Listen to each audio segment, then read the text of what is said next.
Hello बच्चों, चलिए प्रश्न को पढ़ते हैं और समझते हैं। यदि समुच्चय A बराबर 1, 2, समुच्चय B जिसके अवयव है 1, 2, 3, 4 और समुच्चय C के अवयव है 5, 6 तथा समुच्चय D भी हमें दिया है जिसके अवयव है 5, 6, 7, 8।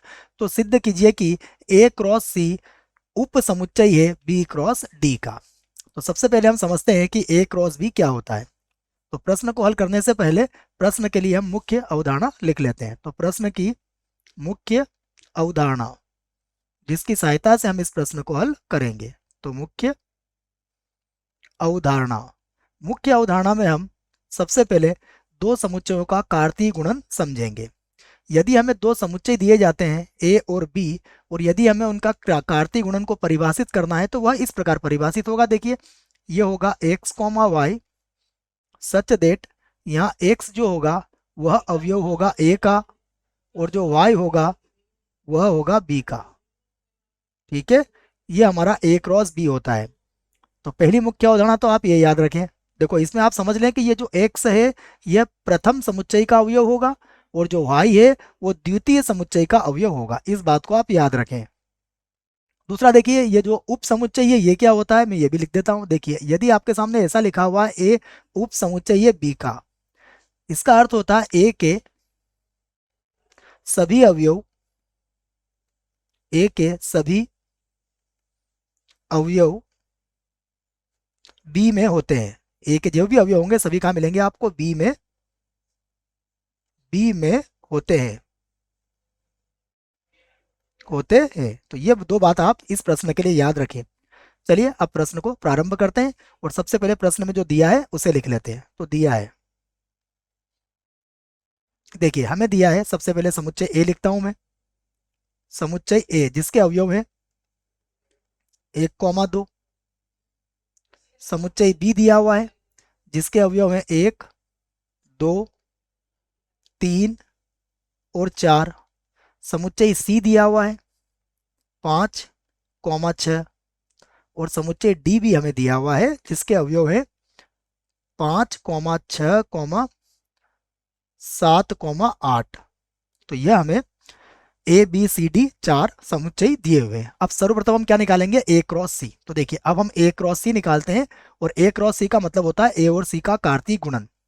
तो ए क्रॉस सी जिसको कैसे निकाला जाएगा, प्रथम घटक ए से लिया जाएगा और द्वितीय घटक सी से लिया जाएगा। तो देखो ए के अवयव क्या है, 1 और 2, तो ए का अवयव लेंगे हम 1 और सी से अवयव लेंगे हम 5। तो यह बनेगा 1, 5। फिर बनेगा 1, 6। फिर बनेगा 2, 5 और फिर बन जाएगा 2, 6। तो ये क्या प्राप्त किया हमने, ये है ए क्रॉस सी। अब हम बी क्रॉस डी को बनाएंगे। तो देखो बी क्रॉस डी में यहां से लिख देता हूं, बी क्रॉस डी जिसमें प्रथम अवयव समुच्चय बी का हो गया और दूसरा जो होगा वह डी से लिया जाएगा। तो देखो बी के अंदर पहला अवयव क्या है, 1 है और डी के अंदर अवयव क्या है, 5, 6, 7, 8। तो हम ऐसा लिखेंगे 1, 5, उसके बाद 1, 6 हो जाएगा, उसके बाद 1, 7 हो जाएगा और उसके बाद 1, 8। ठीक है, ये हमने 1 के साथ सभी को लिख लिया है। उसके बाद अब बी का अवयव क्या है हमारे पास, 2, तो 2 के साथ लिखेंगे तो 2, 5, उसके बाद 2, 6, उसके बाद 2, 7 और उसके बाद हो जाएगा 2, 8।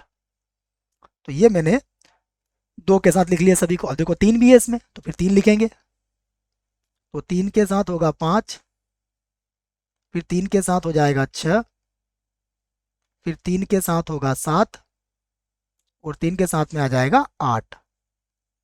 देखिए 3 के बाद इसका अवयव 4 भी है तो 4 को भी लिखना पड़ेगा।